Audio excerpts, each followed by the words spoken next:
Sa Blue Ridge Mountains sa Virginia, lumaki si Desmond kasama ang kanyang pamilya, kasama ang kanyang kapatid na si Hal, ang kanyang napakarelihiyoso na ina na si Bertha at kanyang ama na si Tom na dating sundalo.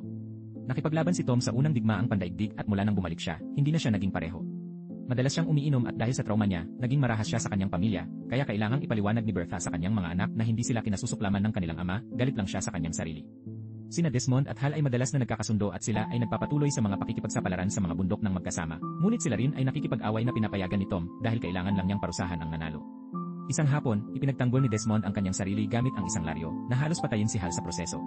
Sa kabutihang palad, nakaligtas ang bata, ngunit ang karanasan ng halos pumatay ng isang tao ay nagdulot ng pagkabigla kay Desmond na hindi nakatulong sa kanyang ina nang ipaalala nito sa kanya na ang pagpatay ay ang pinakamasamang kasalanan. Makalipas ang 15 taon, habang tumutulong siya sa lokal na simbahan, nakita ni Desmond ang isang lalaki na naaksidente sa kalye at nagmamadaling tumulong. Matapos ilagay ang kanyang sinturon sa binti ng lalaki bilang isang tourniquet, dinala siya ni Desmond sa ospital, kung saan pinuri ng doktor si Desmond sa mabilis niyang pag-isip dahil nailigtas nito ang buhay ng lalaki. Nakikita ni Desmond ang mga gawaing ginagawa ng mga nurse at doktor na nadarama kung ano ang kahulugan ng pagliligtas ng mga buhay. Lagi niyang pinapangarap na maging isang doktor, ngunit hindi siya nakapag-aral ng maayos ng araw na iyon halo. Nakilala niya agad ang nurse na si Dorothy at agad siyang na-crush. Tumanggap pa ngang mag-donate ng dugo sa mismong lugar para lang makausap siya. Kinabukasan, bumalik si Desmond sa ospital na nakasuot ng magandang damit para manligaw kay Dorothy at anyayahan siyang lumabas. Naging maayos ang kanilang unang date, kahit na natututo pa ring makipag-usap si Desmond sa mga babae at mas gugustuhin ni Dorothy kung nagtanong siya bago ito halikan ng walang babala. Simula noon, nagsimulang magkaroon ng magandang relasyon ang dalawa at mas natutunan ni Desmond ang tungkol sa medisina mula sa mga aklat na ipinahiram sa kanya ni Dorothy. Makalipas ang ilang araw, inanunsyo ni Hal na sumali siya sa hukbo para lumaban sa World War II at hindi niya sinabi sa kanyang pamilya hanggang sa magawa ang gawa dahil alam niyang lalaban sila rito. Lumalabas na tama siya, hindi gusto ni Bertha ang ideya dahil ang pagpatay ay labag sa mga utos ng Diyos at ang pagkakita kay Hal na naka-uniforme ay nag-trigger ng trauma ni Tom kaya hiniling niya sa kanyang anak na umalis sa silid.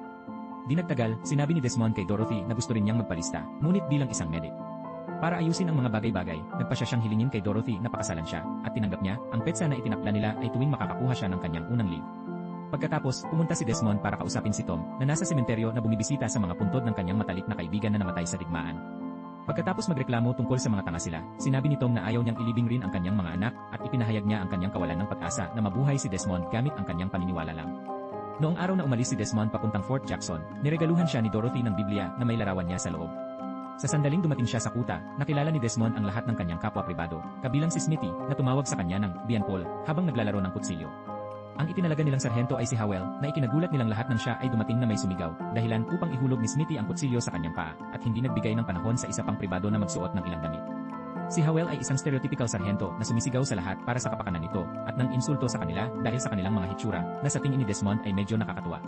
Hindi kinukuha ng sarhento ang kutsilyo sa paa ni Smithy hanggang sa siya ay makasigaw, at pinasimulan ang hubad na sundalo na magsanay ng walang damit bilang parusa sa hindi pagbibihis sa oras. Sa panahon ng pagsasanay ni Desmond, naging magulo ang kanyang mga buhol, ngunit mahusay siya sa obstacle course salamat sa kanyang buhay sa kabundukan.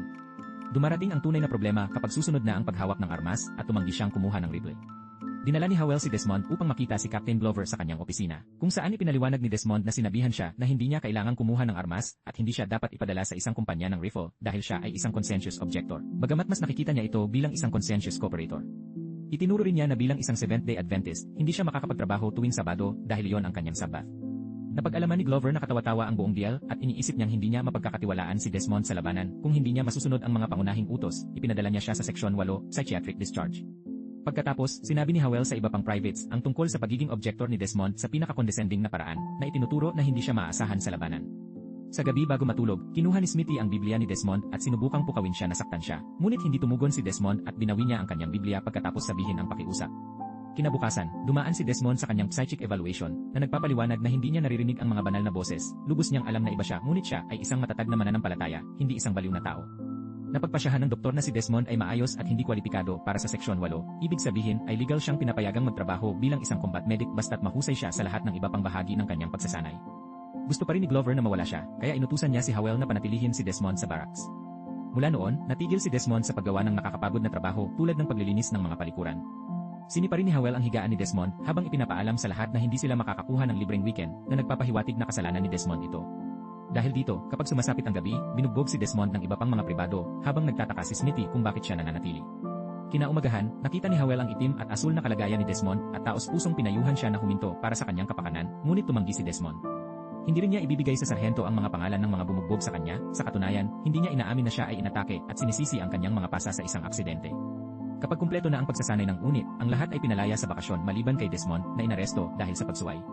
Naiwan si Dorothy na naghihintay sa altar, ngunit sigurado siyang may nangyari dahil hindi ito gagawin ni Desmond sa kanya. Sa kanyang selda, nasira si Desmond, ngunit nananatili siyang kalmado kapag pinuntahan siya ni Glover. Nais ng kapitan na siya ay umamin ng pagkakasala upang siya ay mapalaya ng walang kaso, ngunit tinanggihan ni Desmond ang alok dahil matatag siya sa kanyang mga paniniwala. Pagkatapos, binisita siya ni Dorothy na humiling sa kanya na huminto sa pagiging mapagmataas at pumasa sa pagsasanay sa rifle na hindi nangangailangan ng pagpatay. Hindi pa rin nagbabago ang isip ni Desmond, kaya tinawagan ni Dorothy sina Tom at Bertha para ibahagi ang kanyang mga alalahanin. Nang maglaon ng gabing iyon, binangungot si Desmond noong araw na hinarap niya ang kanyang ama habang binubugbog niya ang kanyang ina at kung gaano kakilakilabot ang pakiramdam na alisin ang kanyang baril. Kinabukasan, dumating si Tom sa kuta na suot ang kanyang lumang uniforme at lahat ng kanyang mga medalya na hinihiling na makipag-usap sa kanyang dating commanding officer na ngayon ay Brigadier General. Sa kanyang court-martial, umamin si Desmond na hindi nagkasala, ngunit nang siya ay masentensyahan na, pinilit ni Tom na pumasok sa loob ng hukuman. Nagdala siya ng liham mula sa Brigadier General na nagpapaalala sa lahat na ang karapatan na maging conscientious objector ay protektado ng konstitusyon ng Amerika. Kaya ang kaso ay na-dismiss upang maiwasan ang gulo sa Kongreso at si Desmond ay pinahihintulutan na magsimula ng pagsasanay bilang isang combat medic. Para ipagdiwang, ikinasal sina Desmond at Dorothy at unang beses nilang magkasama. Noong 1945, ipinadala ang ika-negatibo 77 unit ni Desmond sa Okinawa at na-deploy sa Pacific Theater. Pagdating nila, matatamaan sila ng napakasakit na katotohanan ng dose-dosenang mga katawan na dinadala sa mga tambak na parang mga basura at narito sila upang palitan ang mga ito. Ang natitirang mga miyembro ng ika-negatibo 76 na unit ay sumali sa koponan ni Glover at makikilala ni Desmond ang dalawa pang medics sa lugar. Naririnig din nila ang tungkol sa Maeda Escarpment na mas kilala bilang Hacksaw Ridge. Sinubukan ng mga Amerikano na akyatin ito ng 6 na beses ngunit nagtagumpay ang hukbong Hapons na itapon sila ng walang kabiguan. Sadyang tinatarget ng kaaway ang mga nasugatan, kaya kailangang hubarin ni Desmond ang kanyang pulang krus upang maiwasang makakuha ng karagdagang atensyon sa kanya, binigyan din siya ng bagong helmet. Makalipas ang ilang araw, nakarating ang unit sa Hacksaw Ridge. Napakahalaga ng pagkuha nito dahil ito ay magbibigay sa kanila ng Okinawa at ang pagkakaroon ng Okinawa ay nangangahulugan ng pagkakaroon ng Japan. Ang hukbong pandagat ng Amerika ay unang nagpakawala ng isang pag-atake upang lumambot ang hukbong Hapons, at kapag ang mga pagsabog at usok ay lumikha ng sapat na kaguluhan, ang unit ni Glover ay umaakyat sa Tagaytay upang lumaban. Ang labanan ay ganap na mabangis at nagdudulot ito ng mabibigat na pagkatalo sa magkabilang panig. Gayunpaman, hindi kailanman natakot si Desmond at nagliligtas ng pinakamaraming lalaki sa abot ng kanyang makakaya, kabilang ang mga karaniwang naiiwan dahil itinuturing silang mga nawawalang kaso.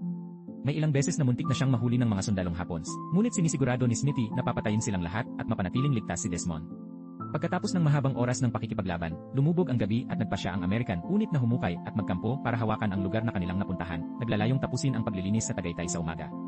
Ipinapaalala ni Howell sa lahat na delikado ang lumabas doon ng mag-isa, kaya dapat na umihi pa sila sa kanilang mga butas, ngunit gusto pa rin ni Desmond na maghanap ng sinumang nakaligtas. Pinapayagan ito ni Sergeant Howell kapag nagboluntaryo si Smithy na takpan siya. Sa wakas, ibinalik ni Desmond ang isang peres ng mga sundalo bago pumasok sa isang butas kasama si Smithy na higit na gumagalang sa kanya ngayong nakita niya siyang kumikilos at nagbiro pa nga silang dalawa sa isa't isa. Kapag nakatulog si Desmond, nagkaroon siya ng bangungot na maabot ng kaaway ang kanilang butas at papatayin sila.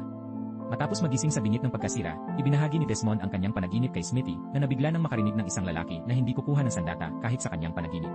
Mukhang ito na ang oras para ipaliwanag ni Desmond kung saan nagmumula ang kanyang pag-ayaw na humawak ng baril. Isang gabi, sa wakas ay napagod siya sa pambubugbog ng kanyang lasing na ama sa kanyang ina at hinarap siya. Kinuha ni Desmond ang baril mula sa mga kamay ni Tom at itinutok ito sa kanya, ngunit ito ay naging dahilan lamang upang mapaluhod si Tom sa pag-iyak at naramdaman ni Desmond na parang pinatay niya ang kanyang ama sa kanyang puso. Noong araw na yon, nangako siya sa Diyos na hindi na siya muling hahawak ng sandata. Bilang kapalit, ibinahagi ni Smithy na hindi niya nakilala ang kanyang ama at iniwan siya ng kanyang ina sa isang orphanage. Kinaumagahan, naglunsad ang hukbong Hapones ng isang ganting pag-atake na ikinagulat ng mga Amerikano nang halos wala na silang oras para magising. Inutusan ni Howell ang lahat na umatras at ang Navy ay dumating upang tumulong, ngunit sa kasamaang palad, namatay si Smithy bago siya madala ni Desmond sa isang mas ligtas na lugar. Walang pagpipilian ang hukbong Amerikano kundi umakyat pababa sa Tagaytay, ngunit hindi sumama sa kanila si Desmond. Naririnig niya ang mga hiyawan ng mga lalaking naiwan at tinanggap na ang nais ng Diyos ay tulungan niya sila. Inalis ni Captain Glover ang mga nakaligtas at nag-iwan lamang ng ilang sundalo doon upang magbantay. Kinalagkad ni Desmond ang pinakamaraming nasugatang sundalo palabas ng larangan ng digmaan hangga't maaari, gamit ang ilang lubid upang ibaba sila sa Tagaytay. Makalipas ang ilang oras, pinaalis ni Glover ang artilerya para makaligtas ng mas maraming buhay ng mga lalaki, at iniwan nito si Howell, Desmond, at lahat ng iba pang sundalong naiwan doon na nakikita at mahina sa mga Hapon. Hindi pa rin ito sapat para sumuko si Desmond. Nagpapadala ng mga jeep para kunin ang mga sundalong ibinababa niya at patuloy na umaandar si Desmond kahit napapalapit na ang mga sundalong Hapons. Makalipas ang ilang sandali, nakahanap si Desmond ng nasaktang sundalo at inilibing ito sa ilalim ng dumi bago tinakpan ang sarili ng bangkay upang hindi makita. Gumagana ang lansi at dumaan ang mga Hapon nang hindi sila nakikita, kaya nailigtas ni Desmond ang kanyang kapwa sundalo. Habang si Glover ay humihingi ng ilang nag-aatubili na mas mataas para sa reinforcements, bumalik si Desmond sa larangan ng digmaan matapos ihulog ang kanyang pinakabagong save pababa sa Tagaytay. Ngunit sa pagkakataong ito, nakita na siya ng kaaway. Ang pagtakas ay dadalhin siya sa isang Japanese tunnel kung saan nakatagpo siya ng isang lalaking nagtapos ng mga bagay para sa kanyang karangalan. Ginagamit ng tropa ng kaaway ang tunnel na ito para tumawid sa lugar at naiwasan sila ni Desmond hanggang sa matagpuan niya ang isang sugatang sundalong Hapons. Nananatili sa code ng doktor, nagbahagi si Desmond ng ilang morphine at isang bendahe sa kanya sa kabila ng pagiging kalaban niya. Sa oras na makaalis na siya sa tunnel, lumubog na ang gabi. Hindi pinahihintulutan ni Desmond na pigilan siya ng kadiliman at patuloy na nililigtas ang kanyang mga kapwa sundalo habang nananalangin sa Diyos at hindi pinapansin ang pagdurugo ng kanyang mga kamay, hanggang sa puntong ibinaba na rin niya ang ilang mga sundalong Hapons. Kinaumagahan, nagulat si Glover nang makitang maraming sugatang sundalo ang dinala sa kalagitnaan ng gabi at sa wakas ay nalaman niya mula sa isa sa mga nasagip na lalaki na ang taong itinuturing na duwag ay ginagawa ito ng mag-isa. Samantala, sa wakas ay nahanap na ni Desmond si Howell kasama ang isa pang sundalo, kaya pagkatapos iligtas ang pribado, bumalik si Desmond para sa kanyang sarhento. Nakita siya ng isang Japanese sniper at binaril siya, ngunit sa kabutihang palad, nailigtas siya ng kanyang helmet mula sa mamatay. Dahil may ilang bala pa si Howell, kusa na lang naubusan si Desmond para gawin ang sniper shoot, na dahilan upang ihayag niya ang kanyang lokasyon at mabaril ng sarhento. Pagkatapos, sinimulang hilahin siya ni Desmond habang binaril ni Howell ang mga sundalong Hapons na sumusunod sa kanila ngayon. Sa sandaling ibinaba na si Howell sa Tagaytay, tumalon din si Desmond, at ang mga sundalong Hapons na sumilip sa gilid upang tapusin siya ay binaril ni Glover at ng kanyang mga tauhan na dumating upang tulungan ang mga huling nakaligtas. Tinanggap si Desmond ng may lubos na paggalang at dinala siya pabalik sa mga tent ng infirmary, kung saan nakalulungkot niyang nalaman na hindi nakarating ang ibang doktor. Kalaunan, pumunta si Glover kay Desmond at humingi ng paumanhin sa pagmamaliit sa kanya, inaamin na si Desmond ang may pinakamaraming nagawa para sa bansa. Ipinaliwanag din ni Glover babalik sila sa Tagaytay bukas na Sabado. Gusto niyang makasama si Desmond, ngunit igagalang niya si Desmond kung mas gusto niyang igalang ang kanyang Sabbath. Pumayag si Desmond at hinintay ng unit na matapos ang kanyang mga panalangin bago ilabas ang pag-atake. Nagulat ang mga Amerikano sa mga Hapons at salamat sa mga inaprobahang reinforcement at sa tunnel na natuklasan ni Desmond, mabilis nilang pinaboran ang labanan. Isang maliit na grupo ng mga sundalong Hapones ang humarap na may dalang bandila ng pagsuko, ngunit nagkukunwari lang sila para mas malapit at naghahagis ng grupo ng mga granada sa mga Amerikano. Agad na binaril ang mga kalaban na sundalong ito, ngunit nasaktan pa rin si Desmond kapag pinalihis niya ang isang granada para iligtas ang kanyang koponan. Inilagay ng iba pang mga pribado si Desmond sa isang stretcher at nagmamadaling ilayo siya mula sa laban, huminto lamang upang ibalik ang kanyang Biblia nang mapagtanto nilang hindi niya sinasadyang nabitawan ito. Nanalo pa rin ang mga Amerikano sa labanan at sinakop ang Hacksaw Ridge pagkatapos tapusin ng pinuno ng unit ng Hapon ang mga bagay-bagay sa pamamagitan ng ritual ng seppuku para mabawi ang kanyang mga pagkakamali.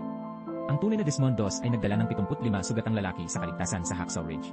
Siya ang unang conscientious objector na tumanggap ng Medal of Honor, pinakamataas na parangal ng Amerika para sa katapangan sa ilalim ng sunog. Ikinasal sina Desmond at Dorothy hanggang sa kanyang kamatayan noong 1991 at hindi tumitigil si Desmond sa pagiging mahinhin tungkol sa kanyang kabayanihan dahil ibinigay niya ang lahat ng papuri sa kanyang Diyos at naisip na ang mga tunay na bayani ay inilibing. Namatay siya sa edad na 87 noong 2006.